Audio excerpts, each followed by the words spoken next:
right, and we are live. Hope everybody is well. Hey people, how are you? Evening live. What's happening out there, everybody? All right, I am Joey. In the upper left is Tommy. In the lower left is Len. And right below me in the lower right is our special guest, Andy Aledort. Yeah, Andy. Thank you so much. We'll go on. Honor to have you here with us tonight. Absolutely. Thank you so much. The honor is mine to be with you guys. It's exciting, actually. You know, it's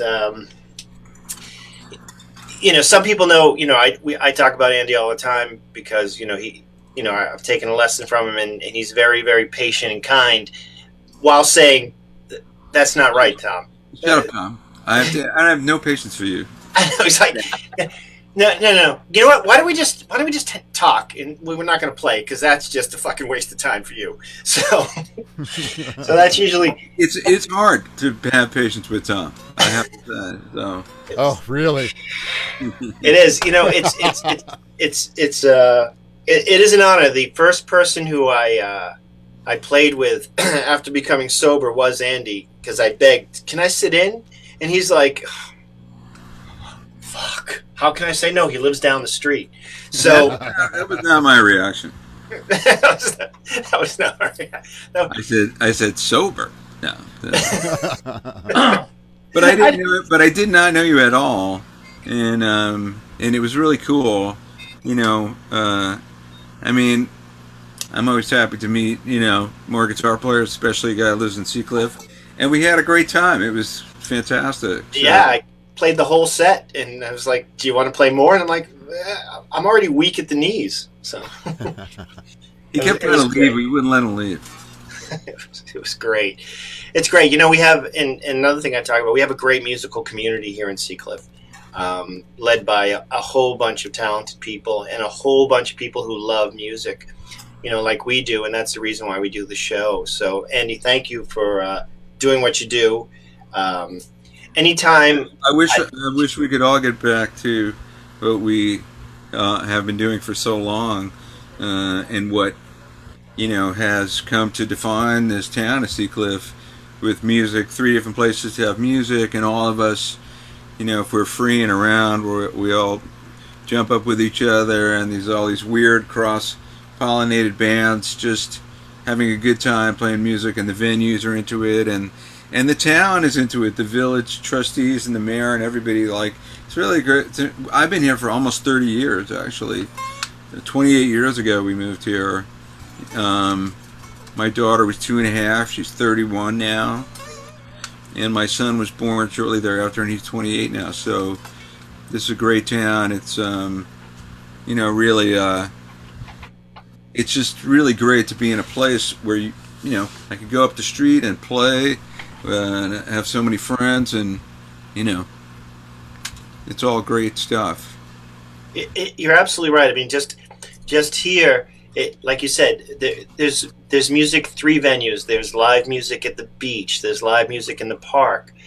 Right. Any one of us can go, and if one of us are free, they're like, "Come on and play. Let's and it can be a whole bunch of different people. We pretty much run the gamut. The only thing that we really don't have is my full-on metalhead night that I really need just for me. Why not? I don't know. It's really upsetting me because people need to see, how far my fingers can spread apart, and play. That's important. Yeah. So, but yeah, it's amazing. And like you said, the gamut. I mean, there's gypsy jazz one night. There's other people. You know what, Tom? I bet you that if you did, NWOBHM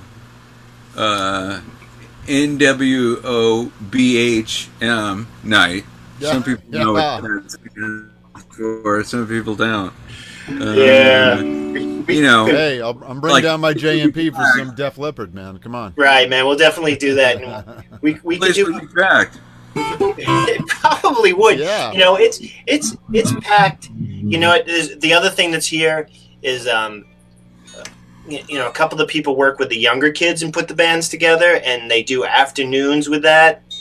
at the bar, the kids getting their first times Yeah. Yeah. time playing, and we all go down and support that because it's amazing to see.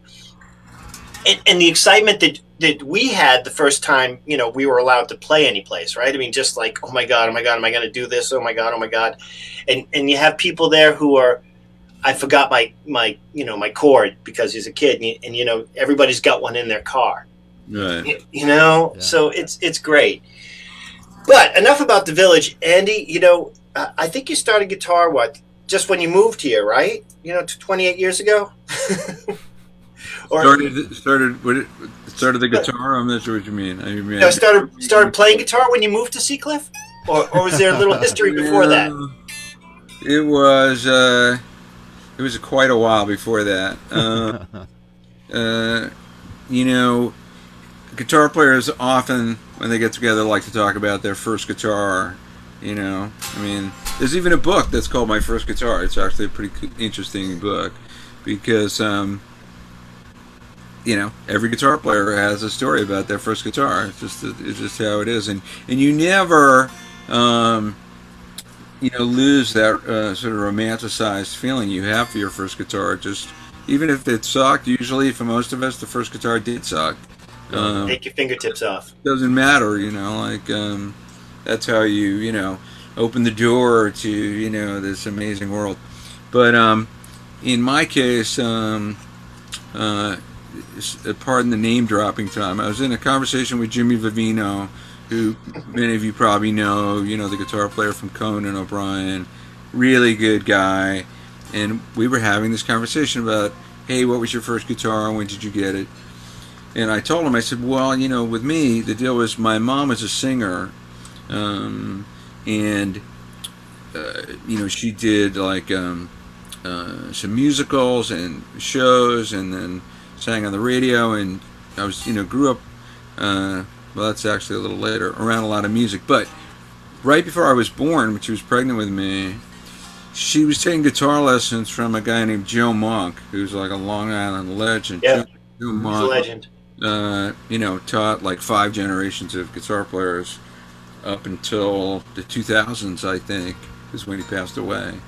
And anyway, so she asked him, she said, she didn't have a guitar. She said, I want to buy a guitar. Can you help me get a guitar? And so he helped her get, he had friends at Guild. He said, oh, call this guy at Guild. And, she wanted a smaller guitar. So she got I was born in 56. She got a 1955 Guild F20 acoustic guitar. And then I was born a few months later. So Vivino said to me, so the guitar was there before you were even there? I said, yes. Waiting. Guitar beat me. There was a guitar there when I got there. And I still have it. And it's actually a fantastic guitar. It's a great guitar. Yeah. So, some of my earliest memories, involve the guitar in some sort of way. And then, I was born in 1956, so I was 7 years old, about to turn 8 when the Beatles were on Ed Sullivan, and that was a cataclysmic moment for everyone. The Earth, the world, really, right? Yeah, and Hard Day's Night was on TV last night, which was really cool. Great movie. Yeah, I love that movie. And but Beatlemania, was like a real thing. Like it was like a truly palpable excitement about like nothing's cooler than this. Play guitar, learn these songs, sing, be in a band. It was very romantic, but at the same time, the Beatles happened to be really good. Yeah, that kind of sucks. Really good songs, and yeah, they had a couple of hits, didn't they? I started to play a little bit after that. I'm sorry, what was that? They had a couple of hits, right? They had a couple of hits, 1 or 2 hits. Yesterday was one of them. And but I didn't really start to play until I was about 11 in '67, and but at the risk of making the story even longer, music wasn't really my thing. I was really into art, and I was drawing and painting from when I was really little, like 4 or 5 years old. And so I played guitar, but it was a very secondary thing. And in high school, like all my buddies were a million times better guitar player than I was, and I was planning to go to college for art, which I ultimately did. But while I was in my first year of college, right when I turned 17, I don't know, like a switch went off, and all of a sudden I was playing like 6-7 hours a day, and it just, it just completely changed. So anyway, that's 40. How many years ago is it? 17. 47 years ago. Yeah. Goes quick, though. Like the 8 hours of practicing a day, just all of a sudden you're just there doing it. So from there, it was mandatory. In fact, what happened was I got out of high school early. I was only 16 years old and I went to college. And as I said, guitar wasn't really my thing. I was into art. But the guy in the next room was this guy, Tom Mariano, who was graduating the Hart School of Music. He was brilliant, like the star music student of the school. And he was in the next room, and he would say, "Oh, come in here," and he would put on like Bill Evans or Chick Corea, or Keith Jarrett records, and he had a Fender Rhodes in his room, and he'd play along to the records, and he'd lift the needle. We'd get extremely stoned, and he would lift the needle, and he'd say, "Oh, these are the chords." Like it was like the most advanced. It's completely insane. And I'm 16, and he would say, "Get your guitar, let's jam." And he had a stand-up bass in his room. He'd say, "Play stand-up bass." And I'd say, "Tom, I don't know how to play stand-up bass." He'd say, "I don't care," So he would like follow me. Anyway, he was like a real musical guru, and I always give Tom the credit because the guy was just like living, breathing music, and he was 10 feet away from me in the other room. And so I'd go back in my room, and like I couldn't. It was the only thing to do was to pick up the guitar and play for 6 hours. And after 5 months at Hartford, I came back to Little Neck, and I went over to my buddy's house, who was like the best guitar player in town, and I picked up his guitar, and he was pissed off. He heard me playing. He's like, "What the hell happened to you?" I said, "What kind of bullshit is this? I just don't know how to fucking play." And we're still very good friends, and we play together whenever we can. His name's Peter Suckle. But it was just hysterical, because he was like, very shortly before that, before I went, we would jam. I told Dickie Betts a story. Like, it would take all my concentration to be able to play, like, a song, jamming in Peter's basement. And I'd be just, like, trying to play rhythm and play the right parts and just looking down. And if Peter wanted me to take a guitar solo, he would kick me. Like, I'd feel like he'd kick me, and then I'd go start the solo. And then when he wanted me to stop soloing, he'd kick me again. Yeah. Wasn't that's the way that everything happened in the 70s. I remember the same thing, man. Like it's solo time, yeah, somebody's kicking you or or pointing or something. Yeah, I remember that. Yeah, I had to be kicked. Yeah. And we were telling I'm staying away from you next time we play. I'm not kicking anyone. I might deserve it. But we were telling Dickie Betts a story, and Dickie goes, "Oh, kind of like an old jukebox." Yeah, exactly. That's exactly like it. So anyway, right when I turned 17, just sort of, the switch got switched, and that was, I just, it just became the thing. But what was funny was, it was exactly when I started at School of Visual Arts in New York City for art. So, believe me, I couldn't have been happier. I was in New York City, 73 through 77. All day long was art, sculpture, painting, and drawing, art galleries, New York City, 1973, CBGBs, and Max's Kansas City, and everything. And then that was the art part. And then I'd come home at night, and I had a band, and I would play 4 nights a week. And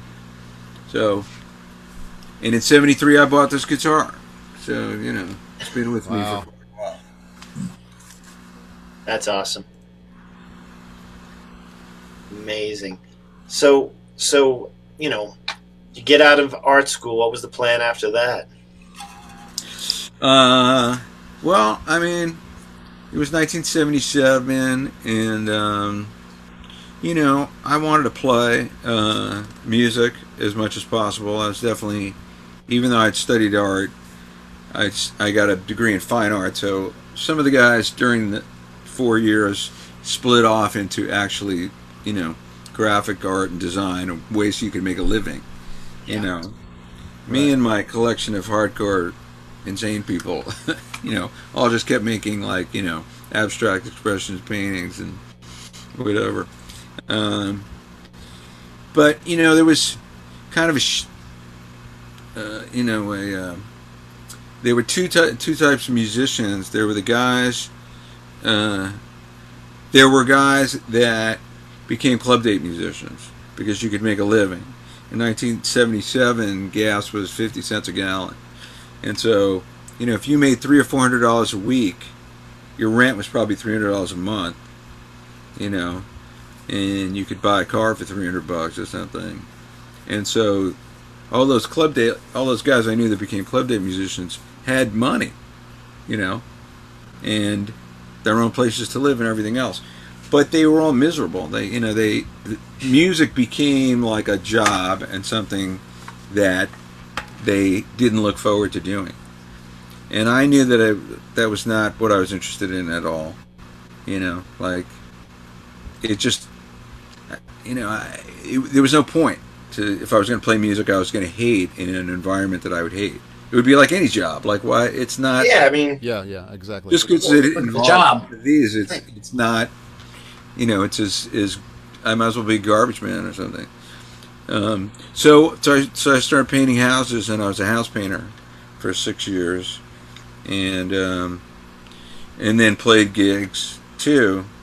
And so the only downside of that was when you're getting up at 6:30, 7 o'clock in the morning and paint houses all day, and then you go to the gig. I was falling asleep on gigs. Oh yeah, I mean, just a lot of people don't know who may be listening. Like the gig environment in New York is different than a lot of other places. We back then we would play until 4 o'clock in the morning, right? Oh God, yeah, it's four sets, 10 to 4. Yeah. 4 sets of I mean, it was almost like Hamburg, right? So I mean, we're just beating this thing to death and then going to work. But we were young, and it was hard. It's not a lot of the people that we talk about with the last 5 years with the gig economy. These are people who get to start their sets at 8 and be done by 10. That's been happening. It didn't happen when we were doing when I was doing 4 sets and just dragging it. We got paid the same amount in 1970. Yeah, I know the same amount as I'm getting paid for a gig. It's amazing. Yeah, well, if you're getting paid, 100 or 125 bucks. Yeah. you're getting paid. Yeah, 78. Yeah, right. And I mean, $100 could easily last you a week if gas is 50 cents. Yeah. Six pack was $2. And I didn't smoke, so I saved a lot of money there. Yeah. Yeah. Now it's $13 a pack. I've heard. I mean, I remember when people were like, $3 for a pack of cigarettes, like that's insane. In the machines at the At the bar. Yeah. So now you need a gold card. Yeah. But in 70, well, I could go back a little bit if you want to hear it. Sure, yeah, that's why we're here. Any of you guys are familiar with a booking agent named Rick Morgan? Yes. You knew Rick Morgan? He's still around. Well, the thing is, He's still around. The history that I have, Doug, right? Doug Verity, who was my mentor, worked with Rick Morgan's group back then with the band he was in. That's how I knew. Okay. As I was his 15-year-old, hide behind the PA roadie. Oh, cool. What was the name of that band? God, it was probably the White Mice band at the time. Uh-huh. If I remember, he was in. If I recall, he had left Essence at that point because he was in Essence at one point. So.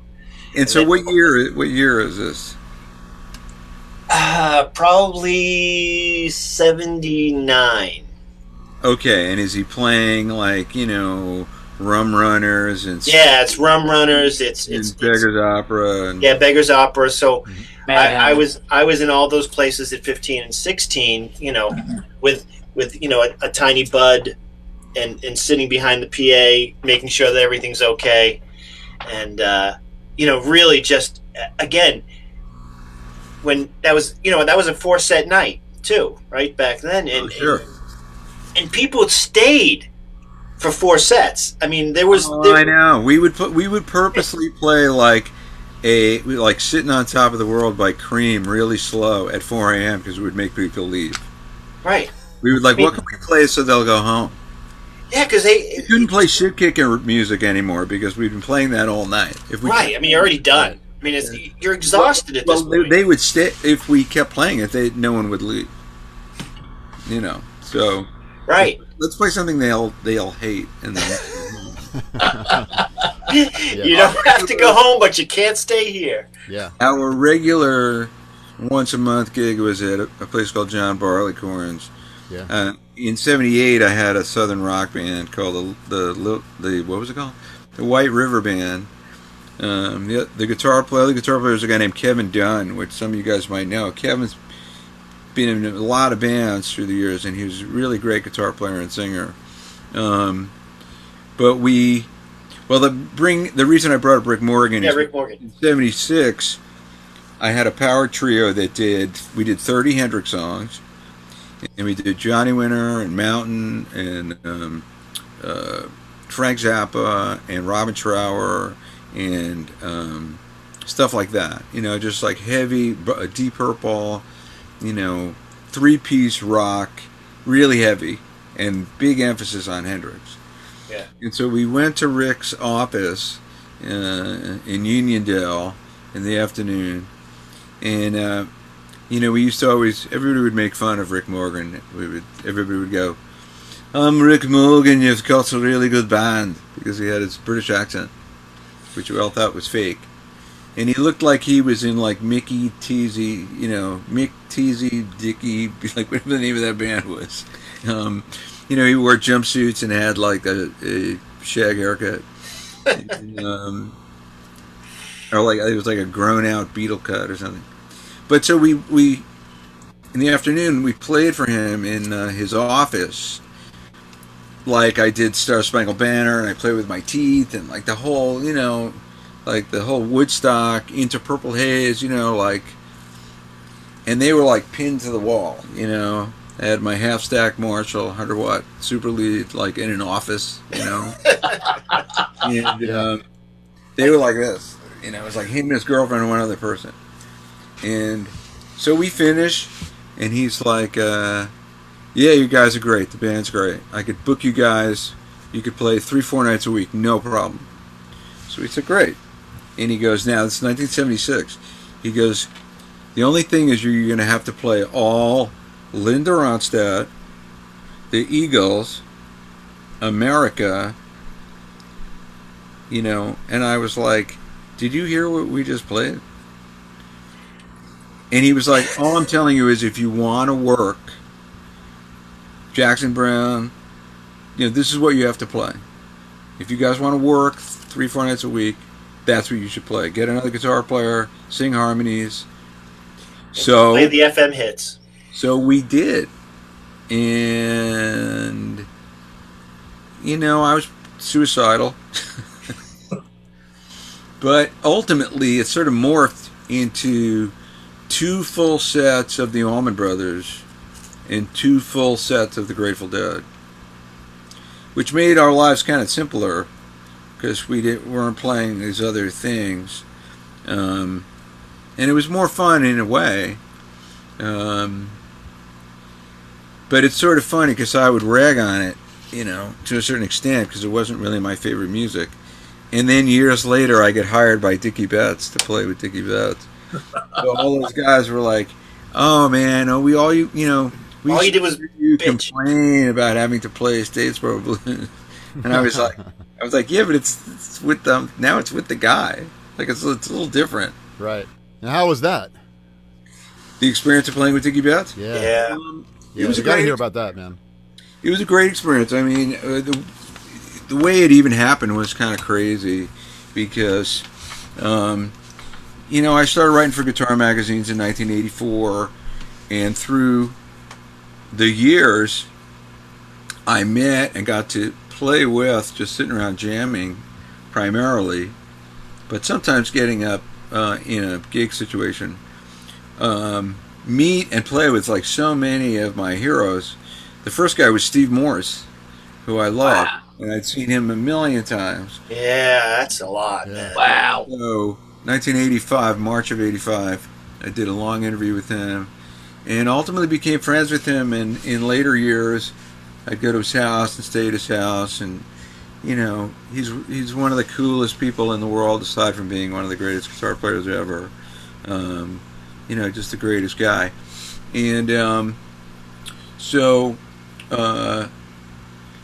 Buddy Guy, B.B. King, Johnny Winter, like all these people I was interviewing and playing with, and then the first guy who invited me to play with him on stage was Albert Collins, and that was an amazing experience. But anyway, Dickie Betts I never met, and by 2000, by the time he got thrown out of the Allman Brothers, I'd been writing for guitar magazines for 17 years, and I had met so many people, and had never met him. And on some level, I thought, I might never meet him. If I never meet him, that's just the way it is,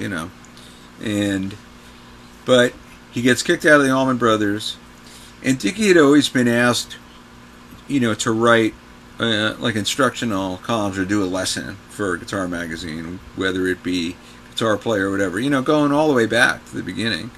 And he never wanted to do it because he just didn't feel comfortable teaching at all. Well, anyway, so he gets thrown out of the Allman Brothers, and as you may recall, Butch Trucks and Greg were trying to justify kicking Dickie out. So they said, oh, well, he's a drug addict and he can't play anymore and he's out of his mind and he's unreliable. And Guitar World contacted his manager and said, would Dickie be interested in doing like a monthly column?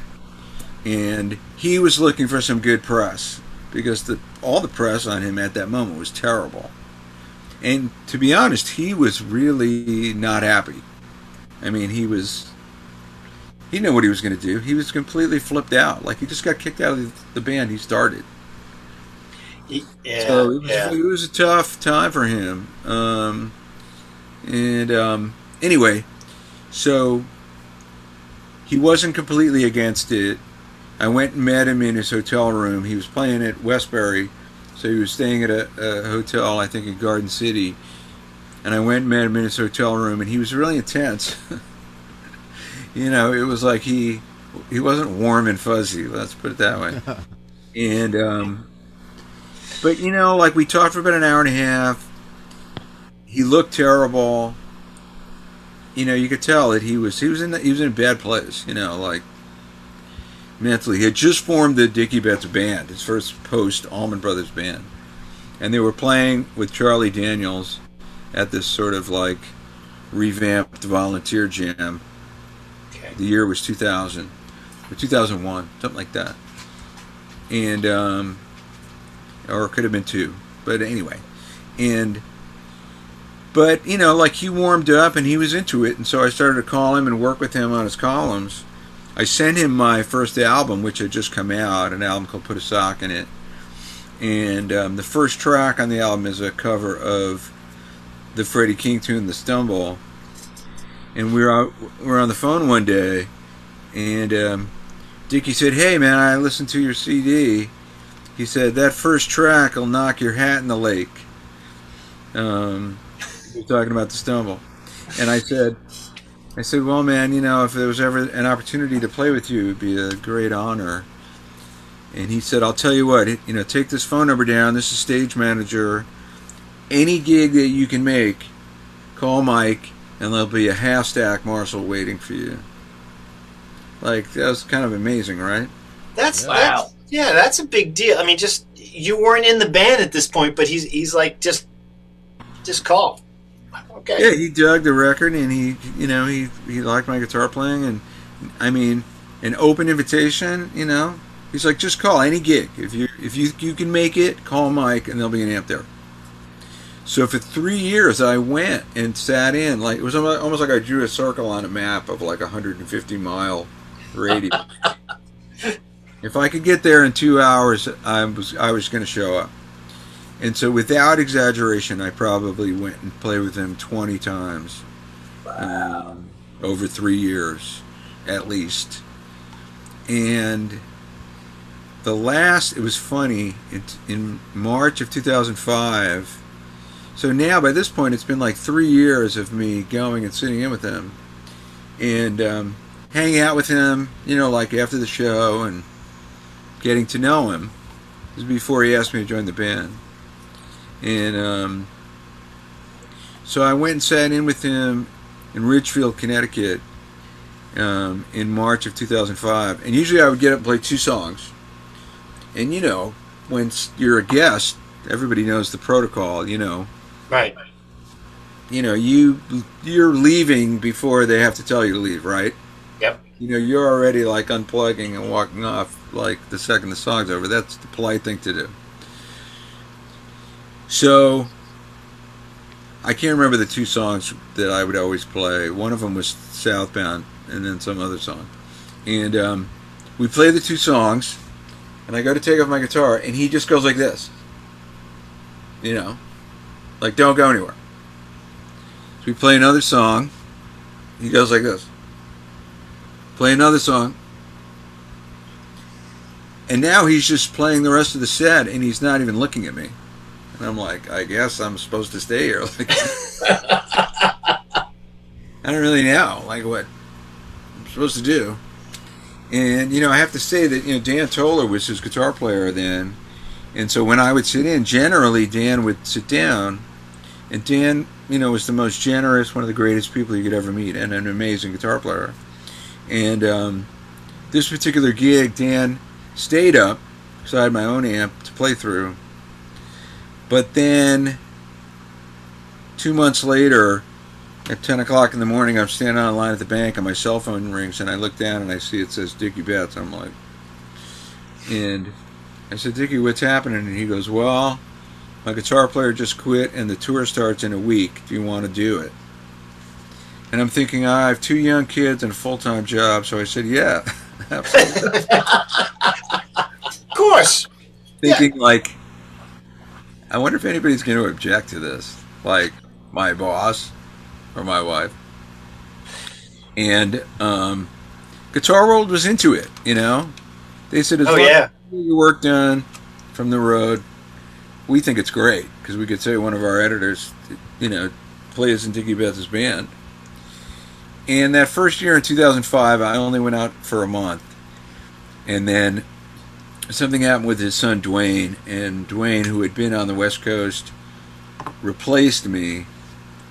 But without going into a whole long deal about it, Dickie felt bad because he didn't want to fire me, and he even said to me, he goes, I'm firing you, and you didn't do anything wrong, and so I hope you don't hate me. And I said, Dickie, it's fine, I understand that Dwayne needs to be in your band, and it's your son, and it's fine, everything's good, it's totally cool. And he said, well, I'm bringing you back next year, and I'm never going to fire you again. Now that is not what happened. But he did bring me back in 2006, and I did play with him for 12 years straight. He just fired me 4 times. So you can't get fired more than once without getting rehired, right? Right. Right. So I thought it was cool, because I was like Billy Martin from the Yankees. Who gets fired 4 times? New job. That's great. That's pretty cool, man. Andy, what was the experience like in performing live on stage with him? Did you learn anything, or did you notice anything about him that he does differently than other players that you played with or know? Well, I mean, so the only touring that I had done, that was on that level was doing the Jimi Hendrix tribute tours, meaning, big venues and the Beacon Theater and places like that all around the country, with amazing artists, Buddy Guy and Paul Rogers, getting to play and sing backup harmonies with Paul Rogers was phenomenal. Wow. And Yeah. Paul, the first day in rehearsal in Seattle for that particular run, 2004, everybody's just sort of running around making sure the amps work and stuff, and somebody taps me on the back, and I turn around, and it's Paul Rogers, and he goes, "Hi, I'm Paul." I'm like, "Hey, how's it going?" And he's just the nicest person. And he said to me, "Hey, because people were coming and going, different people. We had Jerry Cantrell from Alice in Chains, also one of the nicest people, one of the coolest people you could ever get to know. Jerry was great, man. And we had Mike McCready, who also I got to know, a great guy, and along with Double Trouble, Chris Layton, and Tommy Shannon, guys from Living Color. I kind of knew them for a while already. All really, each one of those guys, fantastic. It was really like it was such a cool vibe that we would make jokes about it. It was like Camp Hendrix, Yeah.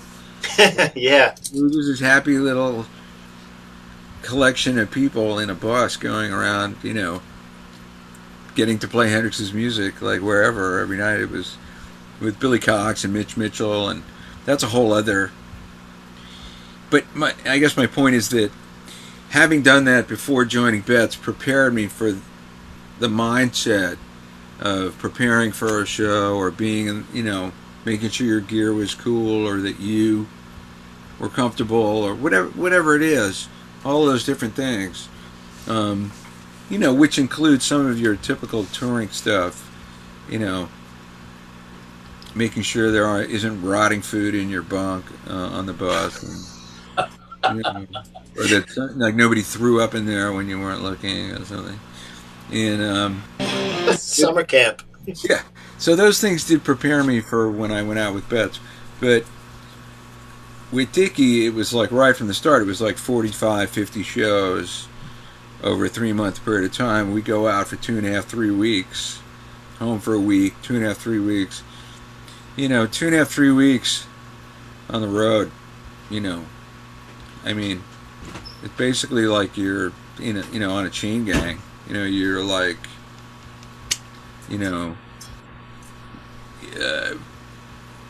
absolutely in every way chained to these people. And it's just weird if you've never done it, that every second there's a human being like over here, or over here, or over here. Right. And we had to share rooms on the road too, so you'd get to your room and there was a person there. You'd be like, I can't handle being around another person, It's definitely a challenge, man, doing that. Yeah. So I learned a lot about that, and that's more like you sort of learn about yourself, like how am I going to deal with this so I don't go crazy. But the other part of what I learned from Dickie, Dickie has a reputation that's well earned and totally justified. But there's two sides of it. He can be very difficult, and he can be the greatest guy you've ever known. I mean, he just is both of those things. And when he's the greatest guy, playing with him was an amazing experience. There were nights where his guitar playing was so good. I mean, I couldn't even believe what I was hearing, and he was 1 foot away from me. Wow. Yeah, see that must have been magical. I mean, if we go back to the beginning, cool. Yeah, it's just the reason to play guitar and so it's not miserable is because it's kind of magical to you, the sound, the interaction. But when someone is playing at that level, I mean, even saxophone or piano or anything, you just sit there and you're just engulfed in the music, and your brain is just it's different than a lot of people understand, at times, especially when you saw him nights where he was so good that you just were kind of just like, wow. Well, and it was also, I mean, this is Dickie Betts and the Allman Brothers. Yeah, That something doesn't I was sound. well familiar with. Having listened to growing up listening to the records or hearing them on the radio billions of times. Right. And then there's the sound, like right there in front of you. I mean, I did one gig with Butch Trucks because, Dickie getting thrown out of the Allman Brothers had a lot to do with Butch Trucks and them not getting along. But Butch did a lot of local gigs on Long Island because he became friends with a guy named Larry Schmidt out in Bridgehampton who had a band called Great Caesar's Ghost. And Butch would play with them because they did all Allman Brothers.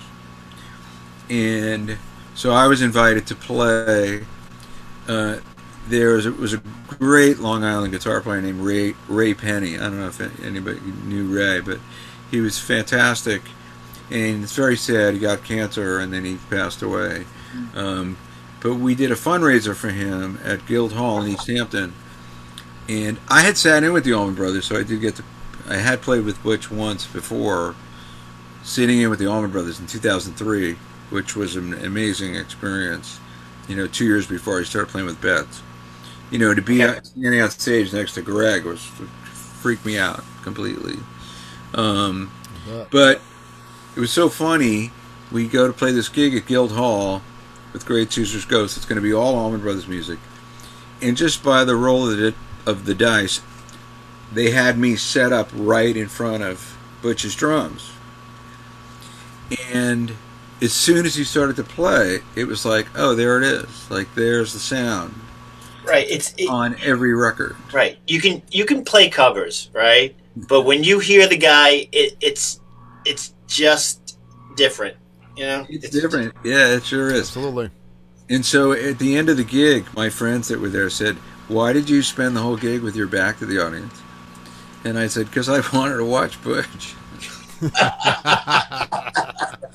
I mean, I was literally just watching Butch, like, while we were playing, like, the whole gig. Every once in a while, I'd turn around, look at the other guys, and I'd look at Butch again. Amazing. So it's like that,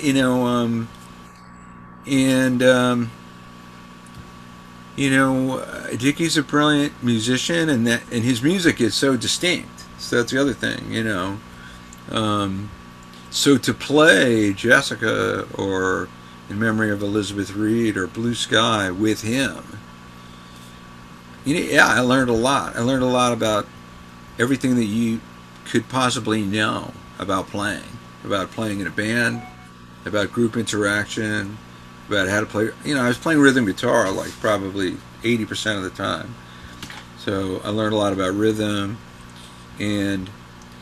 but you change, you adapt, like when you have to play bigger places and bigger stages and way, way, way louder, like you go to soundcheck. Way louder. Let's go to soundcheck. You can't believe how loud it is. Yeah. Soundcheck. Wow. Yeah, I it's go loud. up to my 100-watt Marshall, it's on 8. And I'm the only one playing, and the sound man's like, dude. But then when we start the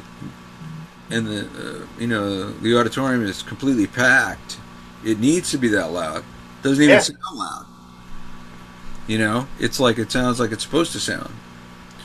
So Dickie said to me on that first tour, he's in the first 2 weeks, he said, oh, well, I've seen the changes in you. I wasn't aware of it myself. And he said, I've seen you go from a club guitar player to a guy who's learning how to, like, bring it up to another level. Like, what's necessary, what's needed. And, I mean, I'm not trying to give myself credit at all. It's just that you grow, given the opportunity to learn and grow and change and play in a band with great musicians. I guess it would be like, the feeling was a lot like being on a baseball team, because you're on the road, and if you play like 5 great shows in a row, it's like you're on a winning streak, So like the team, like you're a team, it's this great feeling. So then the next gig comes, you can't wait to get out there as a group, like you felt like the Cincinnati Reds or something, like the Cincinnati Reds from the mid-'70s or something, Right. And then you'd have one really bad gig, and it would be like, we suck and we're all depressed. And Dickie was, he would say, well, we didn't get him tonight, we'll get him tomorrow night, Like, he wouldn't worry about it. And then if we had a great gig, he would go, fooled him again. There was a lot of funny things, He could be great, and when he was really, really nice, a typical thing he would say, he would come up to me at the end of the show and he would say, "You sounded really beautiful tonight. Keep that up, and you'll be out of a job." Nice. Well, that's a good lead-in. There's a rumor have it that you wrote a book or something. I wrote a book. I wish I had one here to show you, but I could show you. This is the cover of it. Look at that sticker. What does that say? Best-selling author? New York Times Look at bestseller. that. This Congratulations. is kind of a cool little spiral bound thing that my co-author made for fun, and he sent me one. Every time I get a new shipment of books, I sell out, which is cool. Awesome. So I'm waiting for another box of books to come now. But as crazy as this sounds, since this whole pandemic thing started, one day I just put it up on Facebook. I said, well, I have books. Anybody who wants a book and needs a book, I have them with the original ones, of course, didn't have the shield on them that said New York Times bestseller, because it took, actually, we became a New York Times bestseller in the first week. So that was kind of amazing. It's a great book, but go ahead. And so, I got books that had the shield on them, and so I just put a little post up on Facebook and Instagram and Twitter and said, "Oh, I have books. Anybody want a book?" And that was like in the middle of March, like the beginning of the pandemic. And I've sold 85 books. Just me going to the post office since then, which is nuts, But believe me, I'm happy when somebody wants a book and reads the book. So I wrote a book about Stevie Ray Vaughan. That's what it says. It says Texas Flood, the inside story of Stevie Ray Vaughan, written by Alan Paul and me. And Alan Paul wrote a book about the Allman Brothers called One Way Out, the inside history of the Allman Brothers. And I think it came out in 2014, which was right. He had no idea this was going to happen. The book came out when the band was breaking up. So it was the best publicity ever for the book. Oh, yeah. Right. Wow. So he followed them on their last tour, selling books in the lobby. Like, this is it, Wow. And so it was a fortuitous thing that he could not have foreseen. It just worked out that way. And the guys in the band, he had known them for a long time, so they were very involved in helping with the book, like Butch and J-Mo, specifically. And Warren, too. Warren and Derek. Alan's pretty close to them. So, because of the success of One Way Out, the Allman Brothers book, which also made the New York Times bestseller list, the publisher, St. Martin's, said to Alan, whatever year it was, I guess in 2016 or 16, "Do you want to write another book?" And he said, "Yeah, I want to write a book about Stevie Ray Vaughan, but I want to do it with my friend Andy, because I never met Stevie, and Andy met Stevie, and he interviewed him a lot of times, and he has this long relationship with Double Trouble, blah, blah, blah." Wow. And so, so I think in like February of 2017, we signed the contract or something like that, and we spent 3 years writing this book. And the book did very well. Jimmy Vaughn became involved in writing the book and worked with us, which was a very tough task to get him to do that, because it's still very emotional for him, and it literally took 2 years to convince him to talk to us for the book. And there were some very intense phone calls where you're like holding the phone out like this, and he's very emotional. But and the reason for that, maybe some of you may have an insight into this from what you know about Stevie and Jimmy is, the story had been told often that they did not have a good relationship, that there was a competitive relationship, and maybe Jimmy, there were times where he wasn't the best big brother to Stevie. There was some bad things out there that he was very aware of. And but if you know anything about Duane Allman and Greg Allman, or Johnny Winter and Edgar Winter, or if you have a brother, maybe you know what it's like to fight with them. Yep. And so, famously, Duane and Greg fought all the time. And, the typical big brother, little brother, I got to know Johnny Winter really well. And, like, if you ask Edgar, Johnny Winter was the greatest thing that ever happened in the history of humanity. Okay. Like, on the seventh day, God rested, and then Johnny Winter, is the rest of the story of the history of humanity, as far as Edgar's concerned. But to Johnny, Edgar's like his annoying little brother. That's great. The whole brothers thing. Yeah. Jimmy was very aware of this, and he had sort of decided that it was sort of like it couldn't be undone. You know what I mean? Like, people had formed their opinions, and their opinions were fucked up, and like, you can't fight City Hall, and after a lot of conversations, the best way to boil it down is I said to him, listen, Jimmy, I knew Stevie, and I've known you for over 30 years, and I talked to you about him, and I talked to him about you, or is that the same thing? And I talked to the two of you together, and I said, I know what I think is the true nature of your relationship, and that's the story we're going to tell. And if we tell that story, then all of these other things that people think are going to get pushed to the side where they belong, because it's not important. It's not really what it's about, because you guys were very close, and people who really knew you both know that. And he said, well, thank you, because that was a big part of writing this book, was to get that story right also. To honor Stevie's memory and his importance as a musician, but also to set the record straight on a lot of things that, were incorrect and fallacies and, historically inaccurate. And before Jimmy agreed to talk to us, he told all his family members that they should talk to us, which we didn't know. But all of a sudden we were getting calls from the cousins saying Jimmy told me I should talk to you, which was mind-blowing, because all these years he's always said never talk to a writer about Stevie.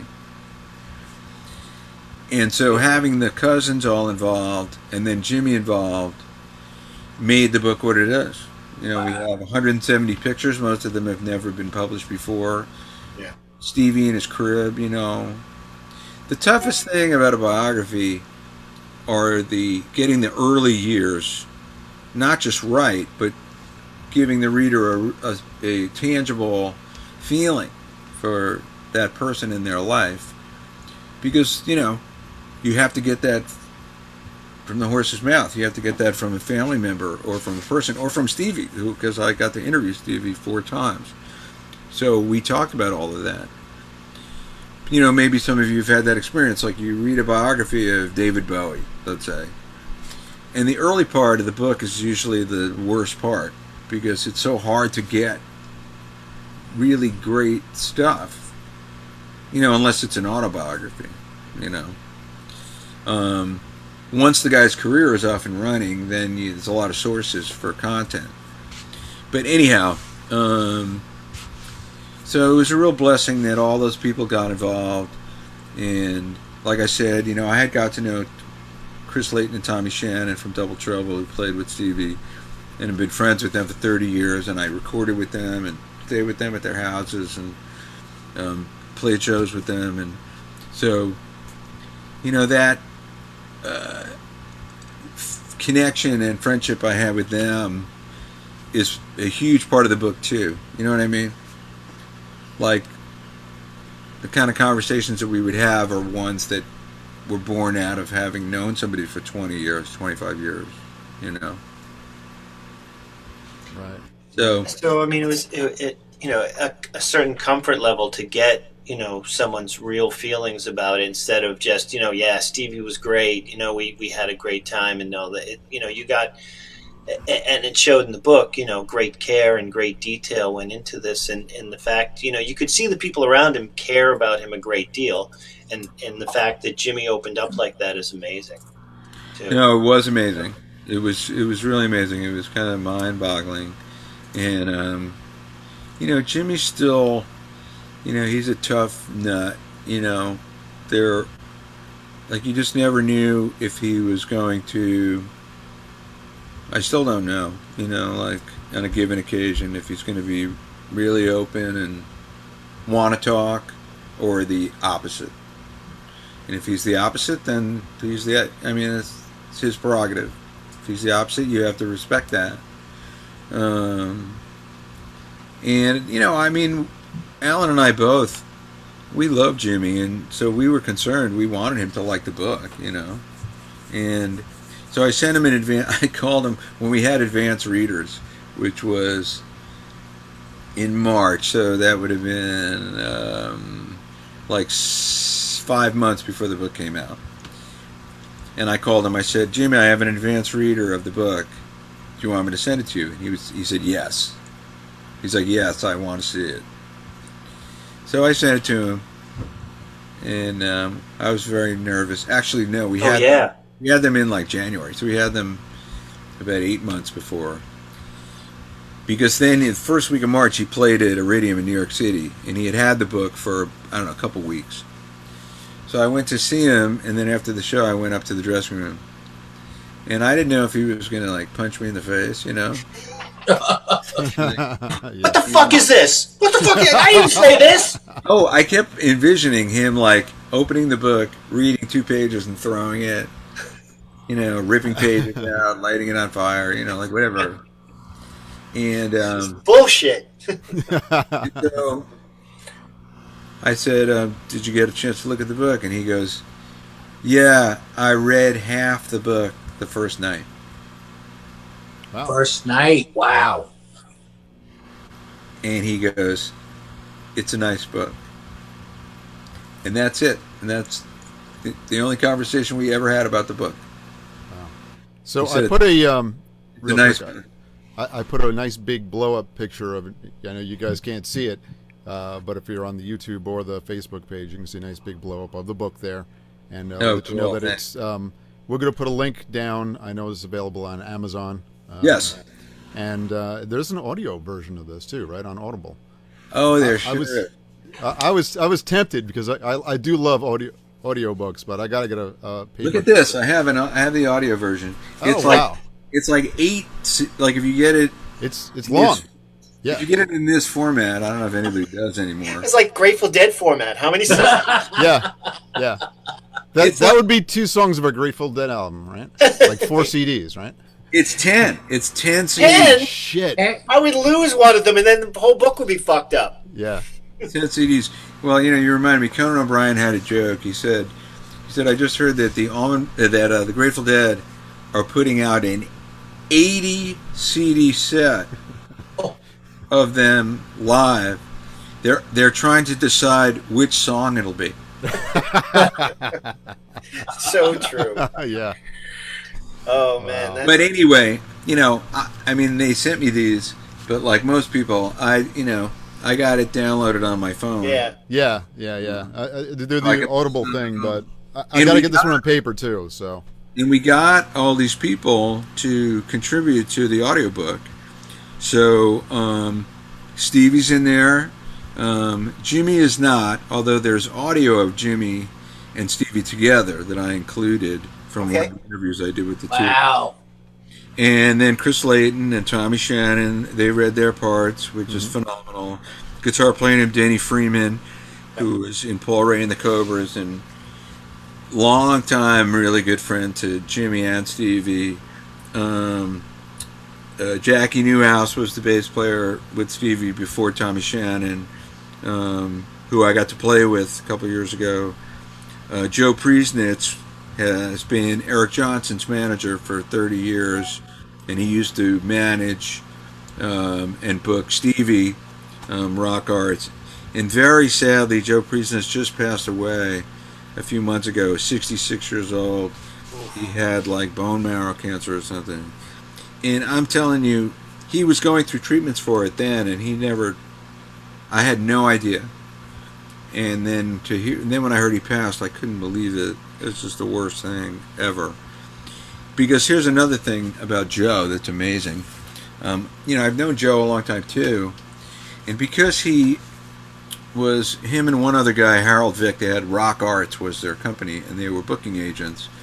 And so I said to him, do you have like some cool stuff from when you were booking Stevie Ray Vaughan and Double Trouble, like in 1979? He started booking him in 79, and he booked him from 79 to 83.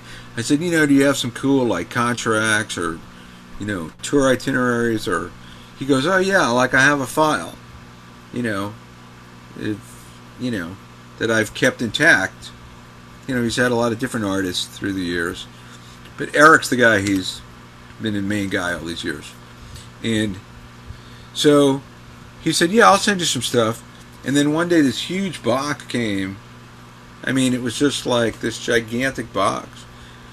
And Joe said, well, I started looking through, and I didn't want to sit there and like have to decide what to send. So this is everything. It was everything. Wow. And so it was incredible. And we included in the book like some of those, booking calendars with like things are erased and written on top of, like in the studio with Boz Scaggs, erased, but you could still read it,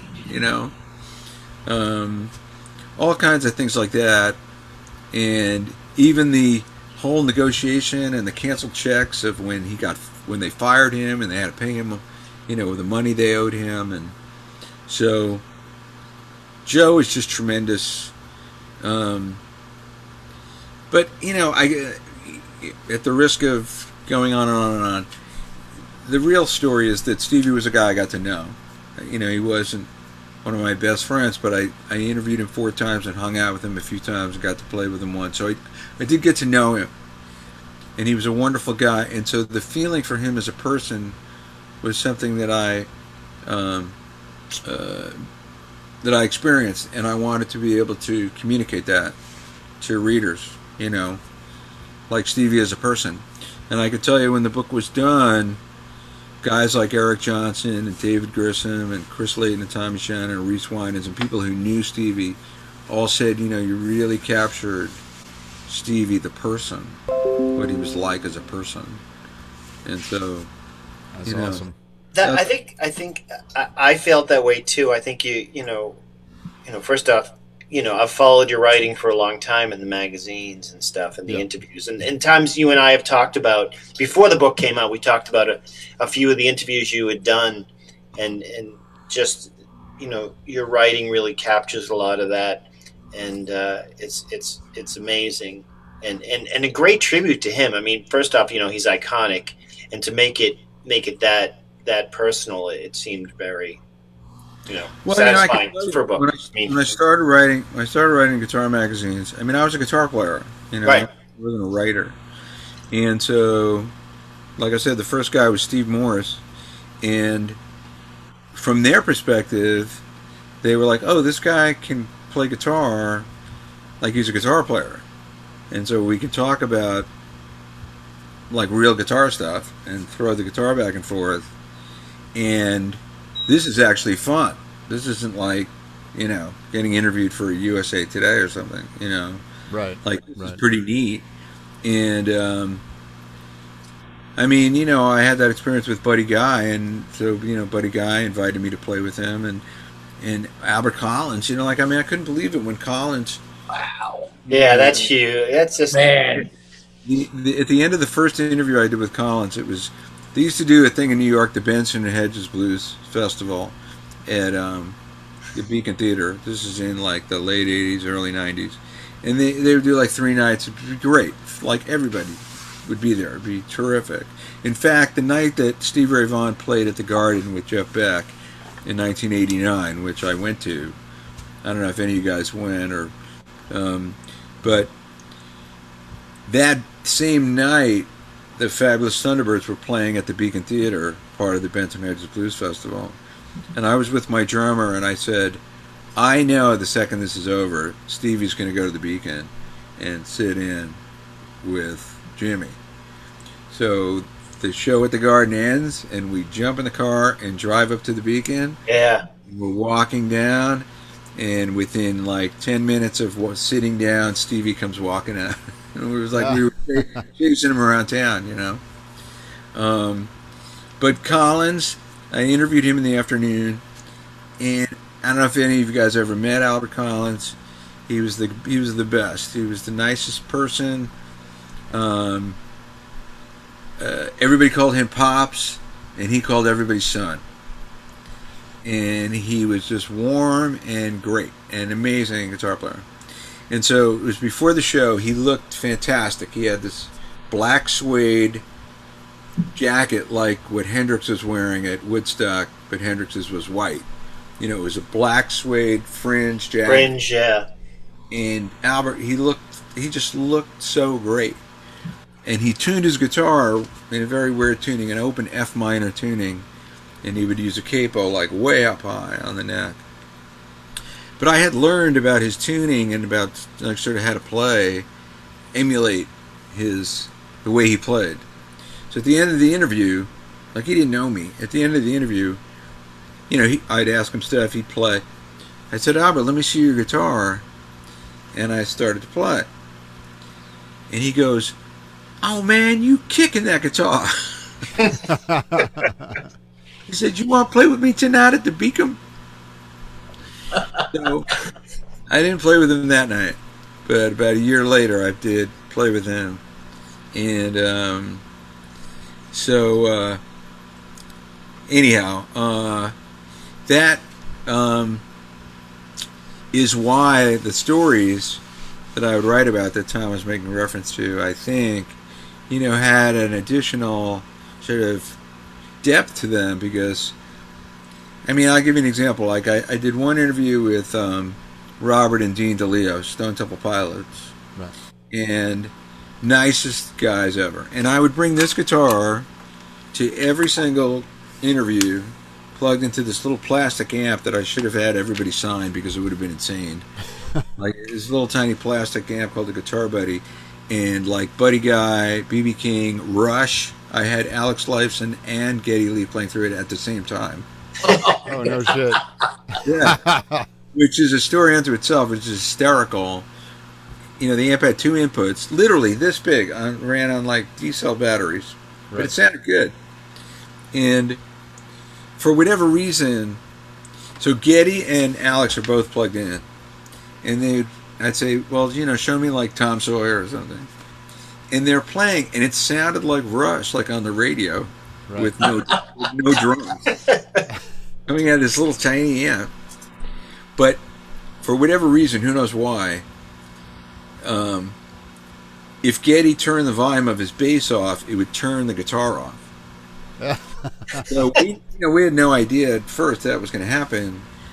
And so they were playing different things, and I asked Alex to show me something, and Geddy just sort of instinctively, like, you know, turned the volume of his bass off, and the guitar went off. So Alex was like, oh, I'm not getting a sound. And I was like, oh, I don't understand why that is. And then Geddy was like, hey, wait, and he realized he could control. He goes, oh, this is the greatest thing for a bass. For a bass player? Yeah. Oh, don't let that secret get out. Take care of that motherfucker. Those fucking assholes. Like, we have to make this like a regular thing that I can control the guitar volume from my bass. And they, you know, they'd been friends since high school, so it was like the Three Stooges. Every time Alex would go to play, Geddy would turn him off. And he'd be like, come on, man. And he would go, oh, I'm sorry. You know. But anyhow, so the Stone Temple Pilots, but this is what would happen. These guys would realize that they could play. They could just talk and play. Same thing happened with Brian Setzer. And they could just be themselves and be guitar players. Like, guitar players just want to play guitar. They don't want to get involved in anything else. Yep. Like, I've been lucky and I met a lot of guitar players and got to know them. So, like, two guys that come to mind, like Slash and Joe Perry, they just want to play guitar. Like, they're nice people. There's no bullshit. There's no, like, ego trip drag thing. They're just like guitar players, like, oh, you dig the guitar? Me too. It's like very simple. That's really the premise of the show. I mean, we're just here just because we just love guitar and we just want to talk about guitar. And we love the fact you sold the best-selling book. But we just love guitar. We would just sit here all day and just talk about that. I mean, the lesson I had with you was 2.5 hours, and we did an hour of lessons while we did this whole conversation. So it was great, and it's amazing. It's a musical connection. So it's great to hear that there's that really across the board. Even days when Dickie was probably difficult, he still just wanted to play guitar, right? No, not always. But the guitar is this thing. It's this contraption that you look at every day and think, what is this thing and how does it work and how do I do something on it that's going to make me happy and not sound horrible and get somewhere, and it poses the same sort of challenges to you every single day. And Jeff Beck said something so cool. He said, if you find something cool on the guitar, don't give yourself too much credit, because you just found it. It was always there. Like, it was in the guitar already. You just got lucky and you found it. So don't pat yourself on the back. Right. It's like the Michelangelo thing about, they said, how do you carve a marble statue like David? And he said, I just get rid of the part you don't need. That's exactly it, right? You just, it's like, it's always there. Yeah. I just get rid of the stuff I didn't, only kept the parts you needed. And but like Keith Richards is the same. Like he's just a guitar player. Like it's that endless thing. It's such a cool thing. If you always have that fascination and love affair with the instrument and music, then all the other things, they really don't matter. I'll give you another Dickie story that I think is important, a good lesson that I learned from Dickie. We had 2 shows we did in one night upstate New York somewhere with the Outlaws, and there was sort of like a late afternoon show and then an evening show. And we played the late afternoon show, and we'd been playing a lot. It might have been like the 3rd year of playing good 50 shows a year, and we'd rehearse for 10 days or 2 weeks before we went out, and the band was really happening. And anyway, we played this gig, and I thought it sounded amazing. Like, it sounded like a record. Like, everything was perfect. I mean, it was just like, tighter than a gnat's ass, as they say. Yeah. And we come off, go on the bus, and Dickie, in his inimitable way, he goes, "Hey guys." Usually when he said "hey guys," what was going to follow wasn't really the best thing ever. And he's like, "Hey guys," he goes, "I just want to say that set that we just played, everything was played perfectly.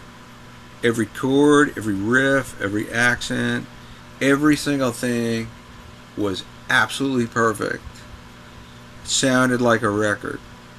And it was the most boring motherfucking thing I ever heard in my life." And he goes, "If you think I hired you, any of you, to go out there and play like a trained motherfucking monkey that's like on a fucking assembly line, like just doing the same shit, you're out of your mind. And if we go out and play a second set like that first set, you're all fucking fired." Oh shit! And then he walked off the bus. Wow, Man. that's good. So I'm going to bring us to the a couple of sections. First, Andy's got a website, andyaledort.com. It is actually, I put the website up in front of us. Just gonna put it. And is that where we can find the book on the website? Yeah, you can find the book, but you know, like most things, the easiest way to get a hold of me is either through Facebook. I mean, I have like a whole bunch of different Facebook pages, and then there is a Texas Flood Inside Story of Steve Ray Vaughan book page that we have, if you want that. But people can send me private messages through Facebook or Instagram or Twitter, because I'm teaching a lot, doing a lot of Skype and Zoom lessons. Teaching. And so believe me, I'm easy to get a hold of through Facebook, Instagram, and Twitter, or my website. They're all good. Awesome. So, all right. So we're going to go on to the gear section. This is Lenny. Usually Lenny introduces this section. So he's going to talk about it real quick, and then he's going to ask some questions for us. All right. Okay. All right. So Joey, I'll start with you. Okay. A particular piece of gear that you just purchased or interested in purchasing, or just downright pisses you off. Do you have anything? Right. Believe it or not, this week I usually I'm not a big fuzz pedal user. I don't use a lot of fuzz. I know it's great. And I have some great ones. You know, I have the Wampler's Velvet Fuzz. I love it. Yeah. But you know what kicked it off the board this week? And this is I was laughing about it because the little orange Behringer FZ300, I think, kicked it off the board because it sounds fantastic. It's Is it the Hyper? Wow. Yeah, Is it's it the Hyper Fuzz? yeah. The little orange one. I mean, it's what, $29 or whatever. I mean, you know, you kick a $200 pedal off the board with a $30 one, and it just does the job well, you know. So that's that made this week. I mean, you look at the stacks of shit I got back here. Obviously, you know I don't mind spending money on gear, and this time it was a $30 pedal. So that's it, Lenny, for me this week. Cool. I All right. gotta get one. Yeah. Tommy, how about you? What do you got this week? Well, I fell prey to Pete Thorne saying that, this thing, Fuck Pete Thorne. That's it. it's the NUX thing. It's got a wireless thing, and I can't make it sound like anything but shit. What is it? It's a tiny remote control Bluetooth amp that's battery powered. It'd probably be better with Geddy Lee and Alex Lifeson playing through it, Probably. turning each other down. What brand is it, so we can make sure that you won't get any money from them? It's called NUX. Oh. I could see. Yeah. So here's it's a great idea. It's got an app to control it and everything, and maybe I need to spend a little more time with it. But No, you don't. Box plugging it in, and I'm like, this is just not. I don't understand any of that stuff, but I have to say that I would feel guilty otherwise. I just wrote an article for Positive Grid because they have. Okay, let's talk about that. Well, I haven't tried it. I have no idea what it sounds like. I don't know anything. But they did ask me to write something for them. It was like an instructional thing that then describes the types of things that the amp will do, because there's like chord generators and rhythm, backing track emulators and all that kind of stuff. And the amp apparently is selling really, really well and doing well, and it's Bluetooth and all those other things. Well, it's selling on Facebook. I can't scroll through Facebook without seeing it a million times. Oh yeah, no, they're selling a lot of them. So Yeah. I don't know, Well, maybe it's great. I'm too much of a Neanderthal about everything. Yeah. And me too. I mean everything. Yep. Yeah. But look behind I me. don't know if you do Everything's get got a it. tube in it.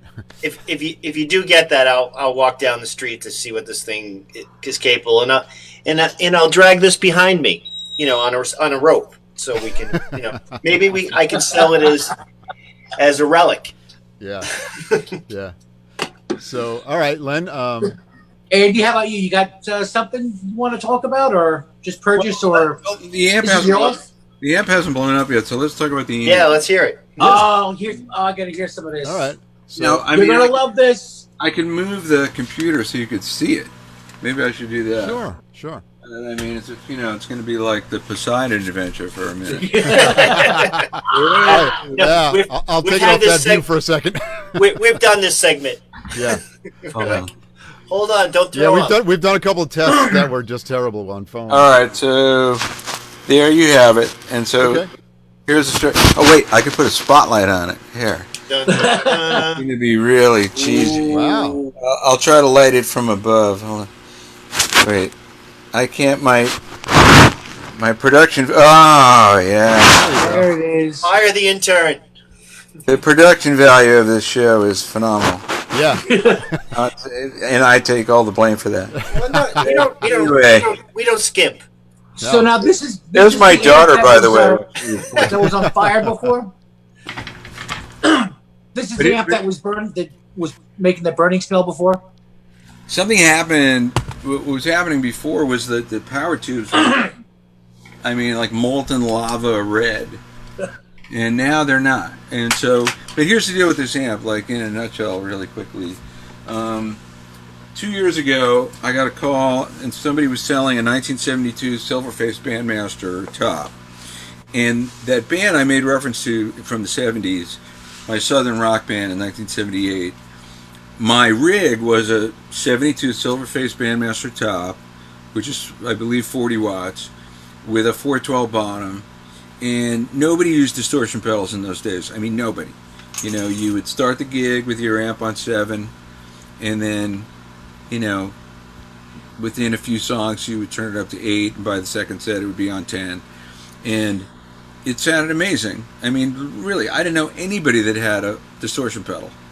In fact, right now, I'm using the first distortion pedal I ever bought. I'm using 2 together, but a yellow DoD overdrive preamp 250. Yeah, we talked about that. And this is like the Yngwie pedal. Yeah. It's Yep. the only pedal that he ever uses. Yeah. In fact, his have all been repainted so they look like Ferraris. They have Ferrari logos on them. But if you buy like the Yngwie pedal, it's just an DoD overdrive preamp 250. It's the same pedal. Yeah. So what I did was I bought this top, but what I wanted to do was to make a combo, a 112 combo, like grab and go amp like a deluxe, because I thought that would be awesome to have a Silverface Bandmaster chassis in a 112 combo box, and 40 watts. It's as loud as my Super. 112. My favorite 12-inch speaker is a Celestion G12 65. Yeah. You guys may be familiar with those. Yep. I have a 1978 50-watt JMP Marshall combo that just sounds amazing, and that's what's in there. That's what it came with in those days. And you can still get those G12 65s, and they're great. I mean, and they're not expensive, and it's my favorite 12-inch speaker. So I called my buddy Mitch Colby from Colby Amps and Park Amps and Sun Dragon Amps, who made the replica of the Jimmy Page amp. Right. And some of you guys might know Mitch. He's the greatest. And Yeah. and I told him, I want to talk to him about it. And he said, well, here's the deal. Your single 12 is an 8-ohm speaker, and the transformer in the Bandmaster is a 4-ohm transformer. He said, why don't you let me swap it for a 50-watt basement transformer that's switchable 4-ohm, 8-ohm. And then you could put it on 8 ohms when you're just using the single speaker in the combo. But if you run an extension cab, you switch it to 4-ohm, and it'll be 50 watts. So I said, that's a good idea. So that's what he did. And this is...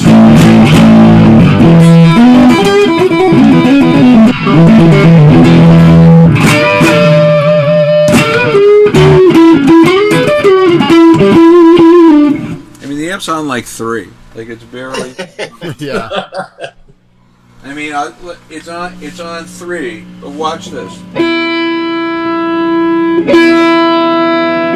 That was going from 3 1/3 to 3 2/3. Jesus Christ. Like, Yeah. But because of this whole COVID situation, I've only had the opportunity to use the amp on one gig at the Cutting Room. One of the bands I have is called Friends of the Brothers. It's all like Allman Brothers alumni, and we play Allman Brothers songs. And so I was able to put the amp on 5, and it just sounded amazing. So this thing is just super cool because it doesn't exist. It's actually a 72 Silverface Bandmaster with a basement transformer in it, and then the single 12, and it just... Oh, I turned it down too much.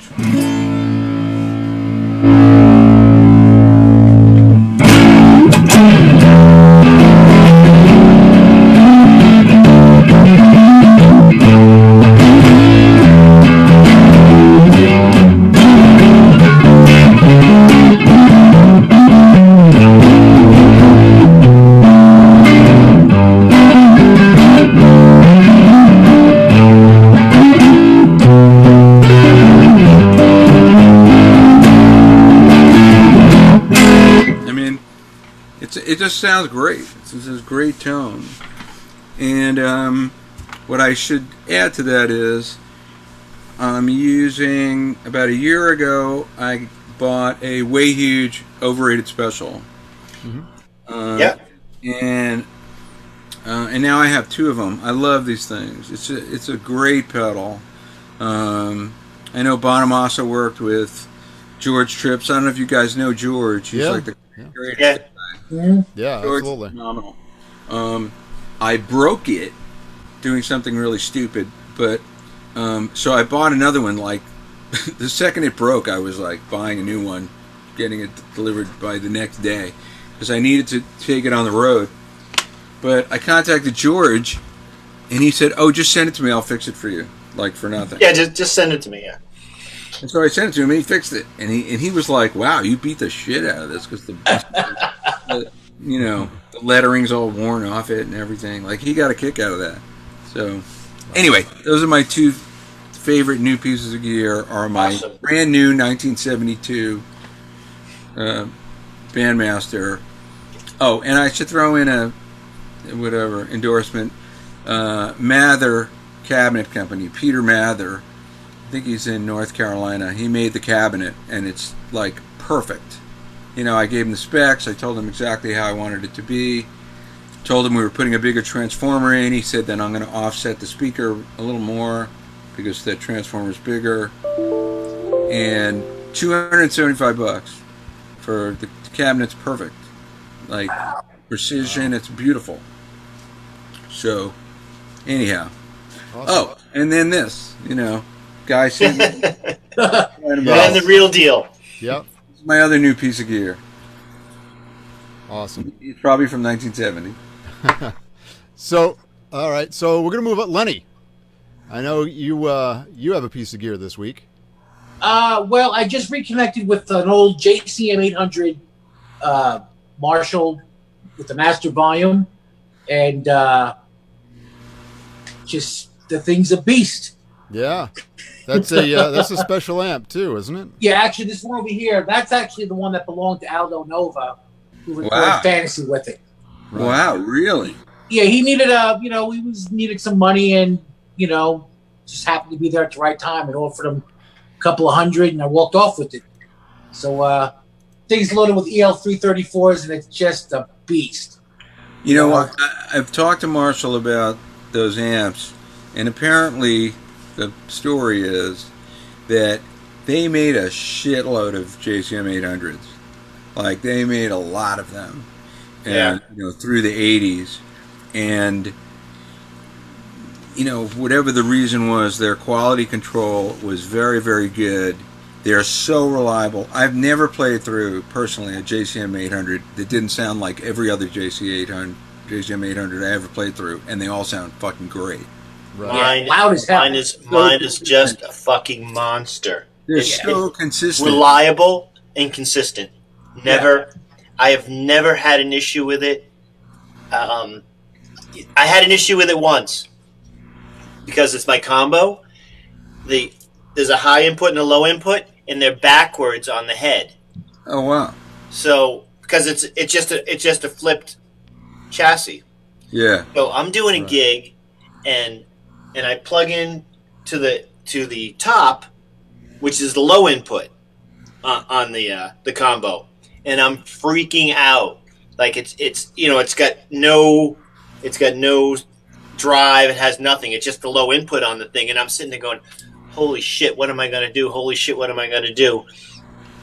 Because I figured it blew up, and I look at it and I go, "Oh my god! It goes in the bottom on this. Doesn't go on the top." that was my moment with that. So now there's a little white mark next to that, so I don't do it again. When we would do the Hendrix tours, we had to rent amps, and so early on, I was asked, "What should we rent?" Because the person asking didn't know, and I just said, "Get as many JCM 800s as possible." And 50-watt heads or hundreds? hundreds. Yeah, that's what this is. Dude, it's a Hendrix show. Yeah. Yeah. I mean, seriously. Like I went to sit in once. I wasn't on the whole tour, and I just was invited to play one gig. And David Hidalgo had been on the tour, and Cesar Rosas from Los Lobos, and they couldn't make that show. And so I played through the JCM 800 half stack that they had rented for David. And man, like this is what I love about those amps. You plug in, put it on 8, Yep. and I like a lot of low end, so put the bass on 5, and put the treble on 5 or 6, and the middle up kind of around there, and the presence on like 2, and it's the most reliable sound. Like it just sounds amazing. Everyone I've played, everyone. Well, we also had a lot of times they didn't have enough, so then they'd say, "Oh, well, we need to get something else."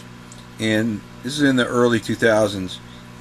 Marshall had introduced the DSL and the TSL 2000. Yes. Yep. Yeah. And what was cool about both those amps is you could bypass everything on one of the channels and just have like your basic Marshall. Yep. Yep. Every time I come across one, there's that one. I go, "Oh my god, I got a Oh, I forgot. I got one channel that all I got to do is just turn it up. And it There's a works." channel that's 5 knobs. One of the channels is just the 5 knobs. Yep. And they also were very consistent. It really sounded good, So, my 100-watt Marshall I use with Betts is a JMP, 1978 JMP 100-watt Super Lead, which was the first year, I believe, of the Master Volume. Yeah. Yeah. And it's great sounding. And I had heard that Angus Young and Malcolm really like the JMPs. Yeah, that's what I because they're a little. They don't get as grindy as a JCM, which we love, but it's a little clearer sounding. It's like a little bit cleaner and punchier. A little punchier, yeah. Mine came with 6550s also. Lots of headroom. Yeah, and it was weird at first because I was like, why doesn't it sound like a raging, insane Marshall? But Stevie Ray Vaughan, and so did Hendrix, actually, both of them preferred 6550s in their Marshalls because I have it actually 6550s. sounds. Oh, you do? Cool. Yeah. Yeah, it's for lack of a better term, it's a little more Fender-like. It's got some of that openness in the mid range, so it's a little bit different. Right. All right, so we are going to move on to our Very last cool. segment. This is the fun segment. Okay. I know This is a segment we call. This has been a grind. Yeah, it has. I hate this shit. Yeah. I'm not So talking this to you guys segment- again. This segment is called the "fuck you" section. Okay. I warned you. So, yep. So the "fuck you" You obviously guys are is- so is- mean. but is always a compliment. So we always make the guests go last, so they get the idea of what we're talking about. All right. So Is this like a little good old fashioned like New York cynicism? Is that what this is? Yes. Yeah. Well, this started. Because I'm unfamiliar with that. Yeah. This started with me and Tommy. We're talking about guys that frustrate us because they're so fucking good, and they make me want to burn my guitars. Like I never want to fucking play again. You know. Realistically, what it does is it makes you want to play better. But it's so frustrating to watch the guys that are highly talented. And you know, you look at Stevie Ray. You know, I never saw him live, but having seen live videos, it just looks like for him, it's nothing. It's so easy. You know. Well, that was the thing. I saw him at my father's place in '84. You know, in Roslyn, which held like 200 people, and there were three things that hit me immediately that I'll never forget. Mm-hmm. First was that it was the greatest live Strat sound I ever heard in my whole life. I couldn't even believe what it sounded like in the room. Right. I mean, it was just absolutely startling, like the clarity of every note and string, and it was so loud. But the other two things were that he played like he was like eating a sandwich or just taking a breath. It was just looked completely effortless for him to play that way. Right. Like it was the most natural. I mean, it was just really amazing. David Grissom tells a story in the book of, I'll make it quick, but it was the Majestic Theater in San Antonio, and the stage wasn't that big, and they couldn't fit all Stevie's amps because, you know, Stevie used like 7 amps. And so his Dumble cabinet, 412 cabinet, couldn't fit on the stage, so they put it under the stage in a stairwell, but they still mic'd it. So David, the show's going on, and he thinks to himself, maybe I'll go down in the stairwell and stand next to that Dumble, see what it sounds like. And he said he went down, there was like 140 decibels. And wow. When he was standing next to it, he said, it was so loud, it was almost too loud to bear. You certainly couldn't hear anything else. You know, like you couldn't hear any drums or bass or anything. Right, you were just that. But he said that he stood there for about 15 minutes, and he goes, there wasn't one sound that you could even, was like within, you know, a million miles of a mistake or a flub or anything. Like Stevie, and he said the groove of Stevie's playing was just phenomenal. Right. Like you said, the whole room could have danced to Stevie's groove by himself. And it was like a revelation to him, you know. He said, wow, like this is like a whole other level. Right. You know, to this deal. So, anyway. Got it. Yeah. All right. So let's have Tommy do the first fuck you. Well, I'm going to have to, do it to you, Andy, for the kindness and the patience you've had with me throughout the past few years with letting me play with you when you're playing in town, and like my goal was for you to resent that and be. I do resent it. In fact, right now I'm planning your death. So, good. And your ability to teach and spend the time doing this is really amazing. And watching your playing, it looks effortless to me too. While on the other hand, I sit there and struggle and try and can't even really eat a sandwich apparently. So, and also the great story you told me on one of our last phone calls was the fact that Yngwie is always Yngwie. So, going to Yngwie's house in Miami shows, and where he's just. He opens the door and, it's Yngwie. No, he's got the leather pants and the shirt open and the chains and the hair and the aviators. like it's just full-blown Yngwie. Like that's him. You sit in front of his Neve console and he just goes, he does his whole thing. And he goes, I wanted it to be, right. And he's going, yeah. But nicely. So, it's so good. That was fun. So thank you. Yngwie was great, man. So let's go to Lenny with the fuck you this week. Who do you got, Len? All right. Well, first, before I get into my FU, I want to just share my Stevie Ray Vaughan experience. Okay, My awesome. sister had gotten me tickets. Well, actually, two of us.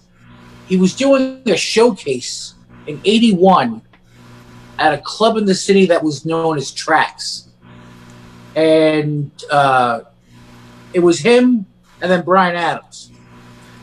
And I remember going to this club like on a Wednesday night. They only. I hate to interrupt. Yeah. They only did one show together, and it was at the Bottom Line. Oh, then it was the Bottom Line. Okay. I'm sorry. It was and it was '81, right? Was it '81? It was very early '83. Oh, '83. Like April of '83. Okay. But you're really lucky that you went to that show's written about in the book because that was a legendary show. Wow. I remember not having cable TV yet. And it was the MTV people sitting at one table, and at another table was Johnny and Edgar Winter. And I remember that the band Double Trouble came out, and they were just like shaking hands and taking pictures and just like taking it all in. When he hit the stage, it was just like, who the hell is that guy? Amazing. And the Hendrix part of the show that he did was just, I can't describe it even to this day. Legendary. Yeah. No, Yeah. You're so lucky you were there. A guy that was there, someone that I have mutual friends with over the years and got to know a little bit, is John McEnroe. And so McEnroe contributed to the book, and Paul Schaefer too. They were both there, so I got to get firsthand accounts from them about that show.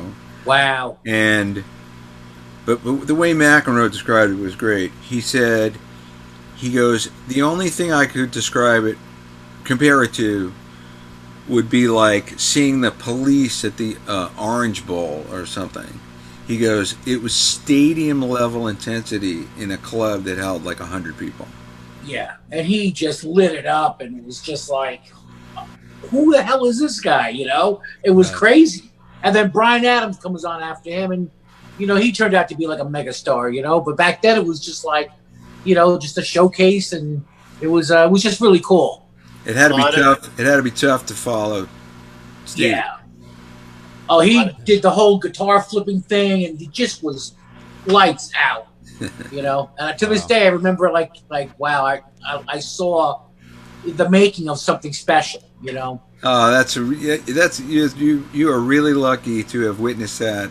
Only because if you read the book, you'll see, I mean, that was like the moment.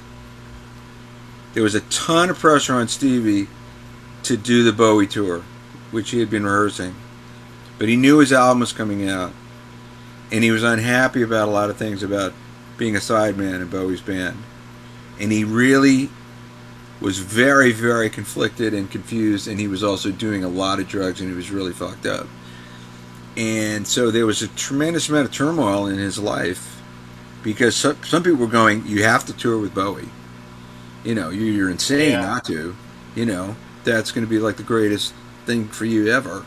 And other people were saying, you could tour with Bowie, but, Bowie's had a million different guitar players.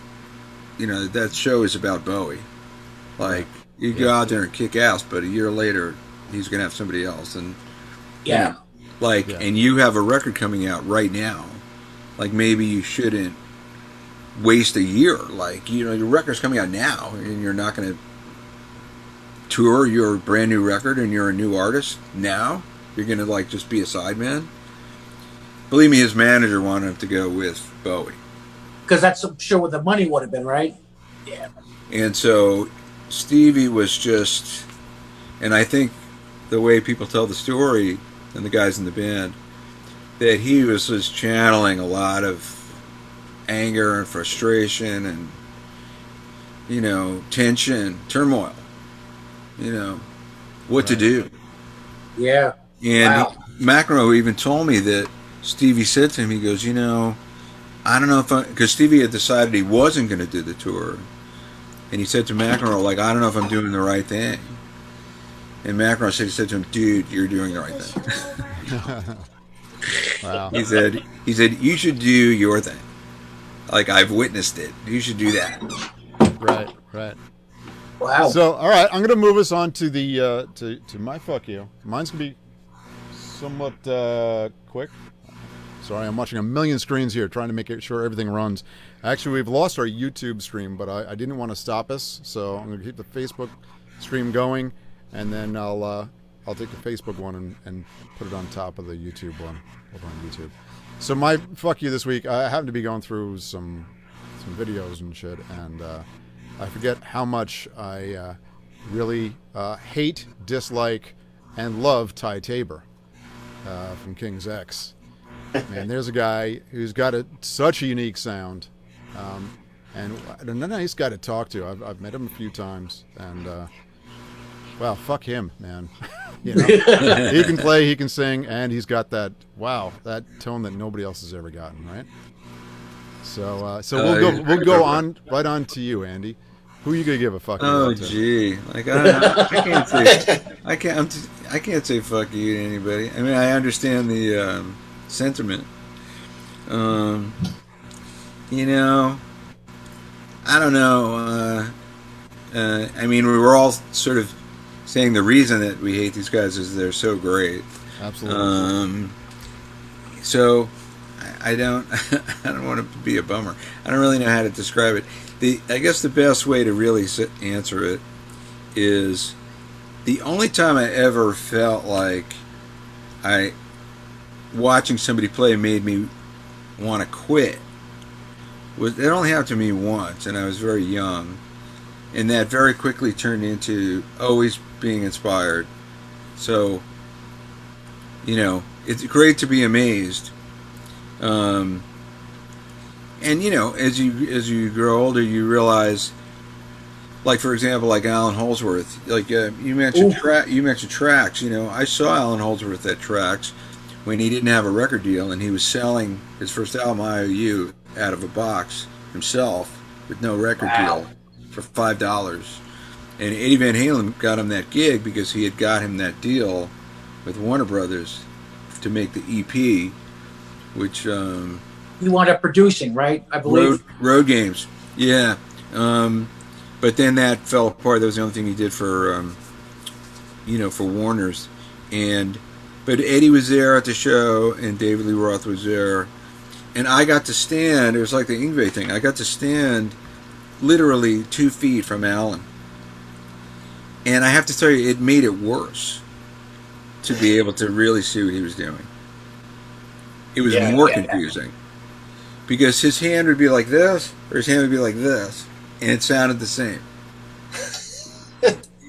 And so, you know, that might sort of answer the question, but I had already sort of realized, you know, I'm never going to be able to do that. So it's not going to get me too frustrated because it's just ridiculous, you know, like, you know, at a certain point, I don't know, like there are some guys, when I am doing a Facebook Live or something and somebody will ask me to play, you know, Now Your Ships Have Burned by Yngwie. I mean, I love Yngwie, but I can't play that way, you know, like, no. And so it's silly for me to try to play like Yngwie Malmsteen. Like, I could talk about some of the things he does, but it's just pointless, you know, it's like it's pointless for me to try to play Eruption, you know. Like there's a million guys who do it in their sleep. I mean, we've seen like, you know, I don't know, like house pets play Eruption. Yeah, I saw a cat do it. A cat, yes, exactly. Yeah. You know, and you're not even that impressed. You're like, the tone's not that good. Exactly. Like, dude, it's a cat. I don't care. Yeah. Why doesn't he use the phase shifter? You're like, for a cat. No, he's good for a cat. For a cat, he's good. Yeah. Cat's probably. I don't know. The dive bomb at the end was wrong. Totally. Yeah. But he was using a Kaler. I hear cats love Kalers. Kalers, like Steve Clark, man, they love Kalers. Yeah. But I don't know. The only time that happened to me, but it's sort of cool in a way, and it does. The thing that really made me feel like that was when I was 16 years old, 1972. My drummer's older brother took me and him to Carnegie Hall to see what was called Newport Jazz Festival at Carnegie Hall, and there were 3 acts on the bill: Cannonball Adderley Quintet, Oscar Peterson solo, and then some new band that nobody had really heard of called the Mahavishnu Orchestra that had 1 album out that had been out for like a month. And so, I'm 16, get great seats in the first balcony in the center. We get really stoned, and Cannonball comes out and plays all soul jazz. It's Cannonball Adderley, it's like a fucking fantastic. And then Oscar Peterson solo, he does 3 encores, whatever, tears the place apart. He's amazing. Like, people go crazy. Then they're pushing out like this 10-piece clear drum set, and a gong, and all these amps forever. And this guy I see walking out, this black guy, wearing a vest, no shirt. He looks like the Hulk, like a black version of the Hulk. Shorts, boots up to his knees, and then the aviators. It was Billy Cobham. But him just walking across the stage, I was like, what's up with that guy? Like, something is going to happen. And then Jan Hammer comes out, and he looks like an accountant, Yeah. And then Jerry Goodman has like all his hair, playing violin. Like, none of these people. And then John McLaughlin came out in like white, flowing, baggy clothes and really short hair and a double neck, Gibson 12, whatever that's called, 1275 double neck. Yeah. None of those guys look like they even knew each other or belonged on the same stage. Like, and then they go right into Meeting of the Spirits. And I didn't breathe for like an hour. I remember that. I just was... And all I kept thinking about was, as soon as I got home, I was going to throw my guitar away. I just didn't... I saw myself like taking it and going outside and putting it in the garbage can. I was like, that's it. It's over. But, by 3 days later, me and my drummer, we had the turntable on 16 so we could play, Vital Transformation at 16 sounded like bump. Much better. And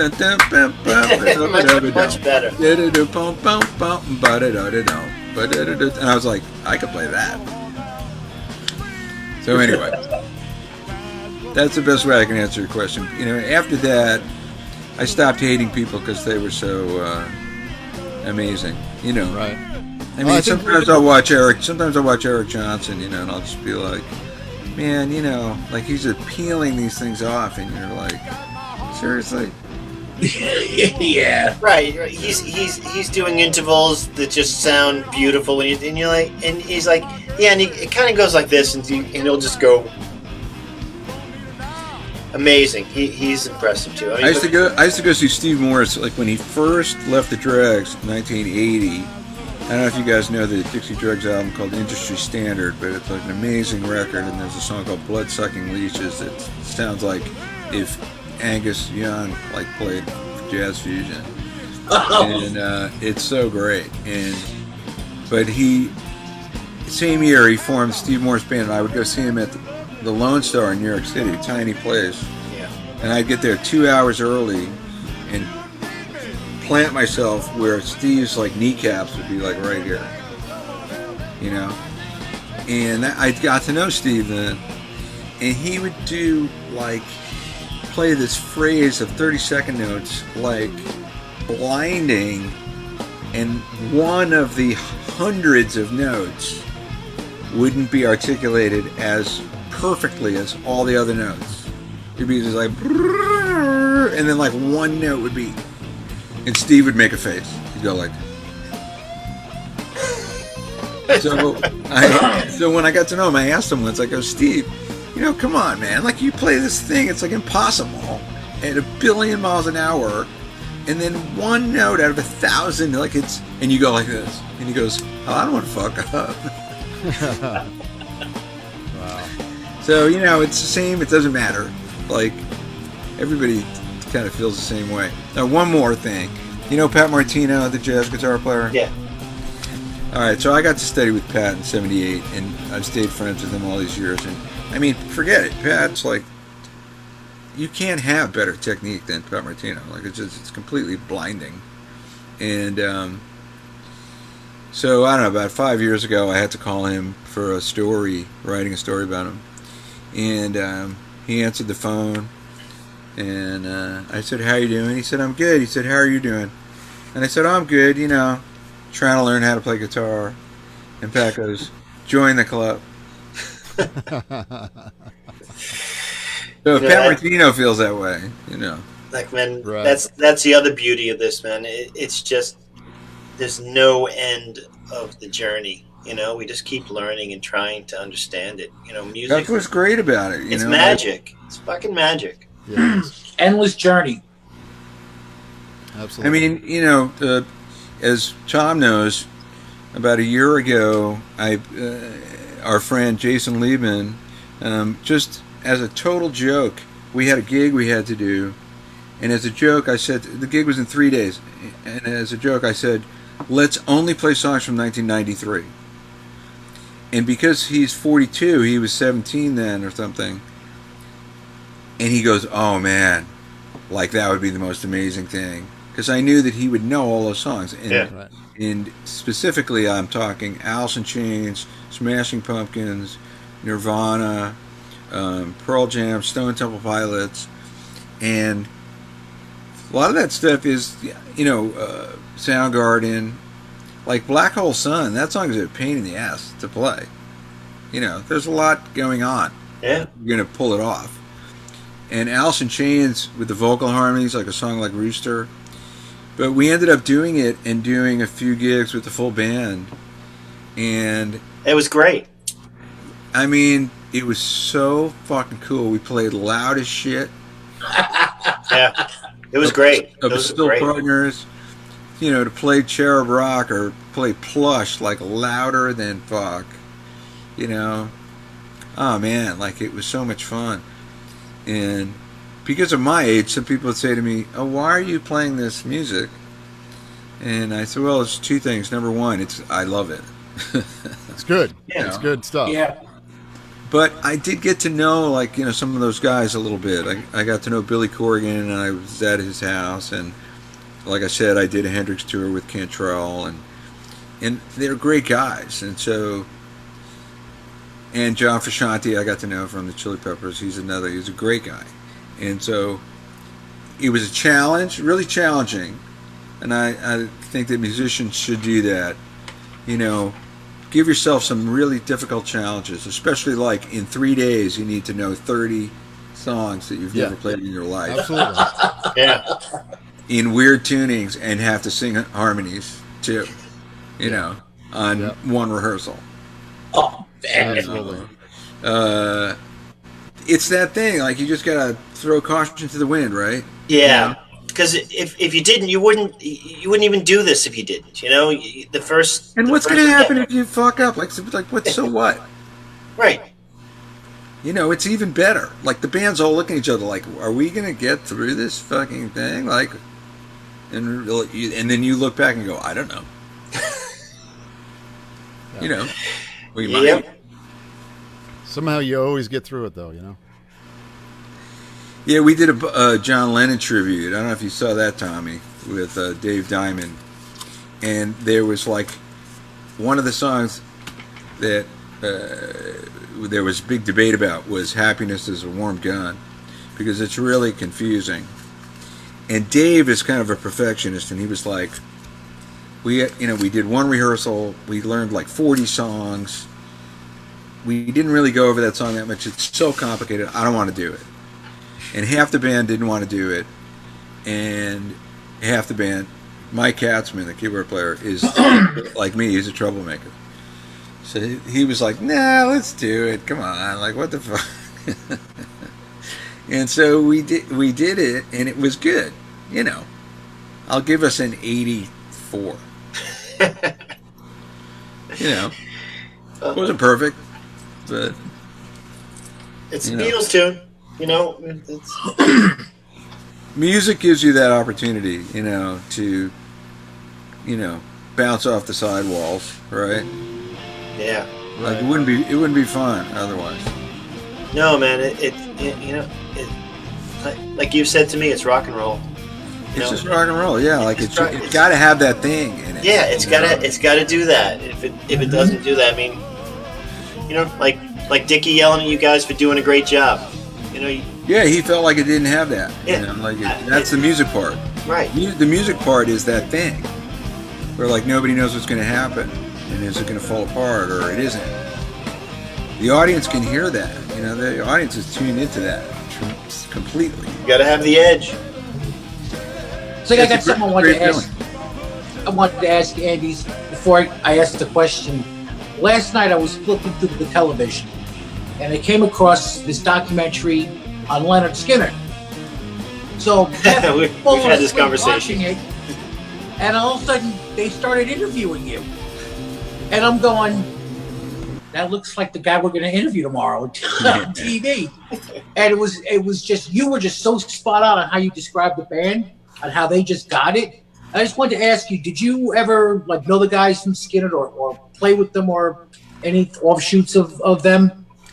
Well, I can't remember if it was before or after we did the documentary, but I have to be honest, it was a little like a biology test because Skinner is not a band, that I know like the Allman Brothers or Jimi Hendrix or, a band that I'm like a huge fan of and bought every record when it was brand new and, was familiar with all the ins and outs. I mean, I wasn't a big Skinner fan. I could appreciate that they were a good band and they had some good songs. But I was never crazy about Skinner. And was asked if I wanted to sort of, be a person that, could speak from a musical perspective about their songs and their production and their progression as a band and, historical importance, blah, blah, blah, all that kind of stuff. But, so the good part was that they had very specific questions. So I had like crib notes and it was like this thing. And so I'm sitting there in the chair and I had the thing and I'd say, so what are you going to ask me? And they go, oh, we're going to ask you this now. And I'd go, and then I'd put it under the chair and speak very authoritatively about whatever I had just read, And so, I mean, I'm not trying to sound like I, didn't care or it was a bunch of baloney.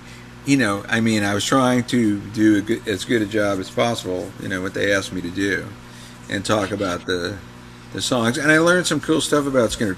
But what I can tell you is, not long after that, I went out to Phoenix, Arizona, the Celebrity Theater, another one of those like Westbury, like spinning places. Mm-hmm. Ask any musician how much he likes playing on a spinning stage. Oh, yeah. I remember we did a gig with Betts at Westbury, and I got dizzy. And the gig ended, and I said to the tour manager, I said, oh, God, like, I hope we never have to play on another spinning stage. And he goes, tomorrow night and the next night. Bring it on. Wow. We had to play the Melody Tent and the Music Circus. Oh, yeah. Cape Cod. Thank you. Yep. Where's the other one? What was the other one? I don't know. I don't know where either one is. The Melody Tent and the Music Circus. One of them is Cape Cod, and the other one's like Providence or something. Yeah, I think it's Providence. Yeah. Wow. I saw Lyle Lovett at Cape Cod, and I got a great view of his ass. Most of the show was awesome. He's got a handsome ass. My amp blew up on one of those shows, and so I look up, and of course the tech is like somewhere. And I'm like, what am I looking at? Like usually you're on a gig, you look up and like the guy's over there and this is over there, and no. So I just start going like that. And then eventually I was like, oh, he's over there. Wow. But I'm sorry, I digressed. I forgot what the hell we were talking about. We're spinning and... Oh, Skinner. So, Celebrity Theater. So I went out to interview the whole band and for them to do a lesson. It was kind of phenomenal, and they gave us a feed off of the board. Like the video we did, you can see this was on stage in the afternoon at the Celebrity Theater, and they were already mic'd up and everything, and they gave us the feed of the board directly into our video cameras, which was really cool. Wow. I mean, and they couldn't have been cooler about the whole thing.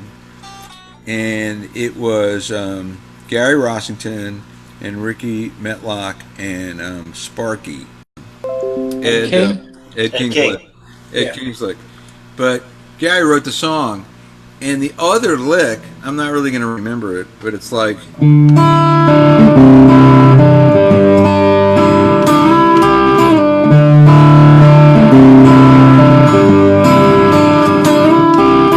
I think that's the other lick. That's Gary's lick. Wow. And that's the lick he wrote the song with.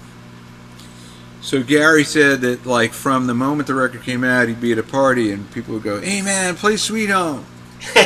So Gary would go,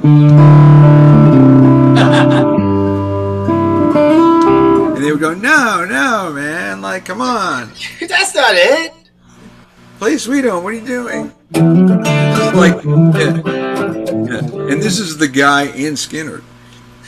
And Gary would go, "Well, that's not my lick. I play the other lick." Like, he was so funny. He's like, "Yeah, I don't play that lick." That's great. not my Well, Andy, part. I want to say thanks so much for coming on. Oh, thanks for having me. It was really fun. It was, Yes, sir. Yeah, we tried Next to make time, this let's do this without Tom. Again. We keep trying, but you know, But I know, you know what keep the thing showing is? up. See, if you do it again, I'm just going to be at your window looking in, going, "Why can't I be on the show?" So Yeah, Andy, Well, really thank you was, guys. Really Thank fun. you Honor. so much, Andy. Thank you So- for everything you do, and being Well, you. thank you guys, man. This Yeah. is awesome. You know, I think it's Make Great to great. hear these I stories. appreciate it. great stories. Make sure you hit up Andy on Facebook or for lessons, or his website, andyaledort.com. Pick up the book, available on Amazon and anywhere that a book is sold. And, Yes. get both versions. And also, Yeah. I would like to note that anybody watching on the YouTube channel, please subscribe right down Yes. there. Right. Click the bell. It, Click the it's bell, not on buy the right now merch. because we lost the stream on it, but I will Oh, edit it. all right. and We get will it all fix back this. up. But yeah, we'll get that fixed. We're trying to stream two things at one time, so it's a little taxing at times. So It's so thanks good. again Thank so you. much. Well, thanks, fellas. Really I appreciate wasn't- it. Andy, Wasn't thank it- you. Looking yeah. forward to seeing you soon live. Absolutely. Yeah. We'll get That's back my on good it. thing. Yeah. See you guys. Okay.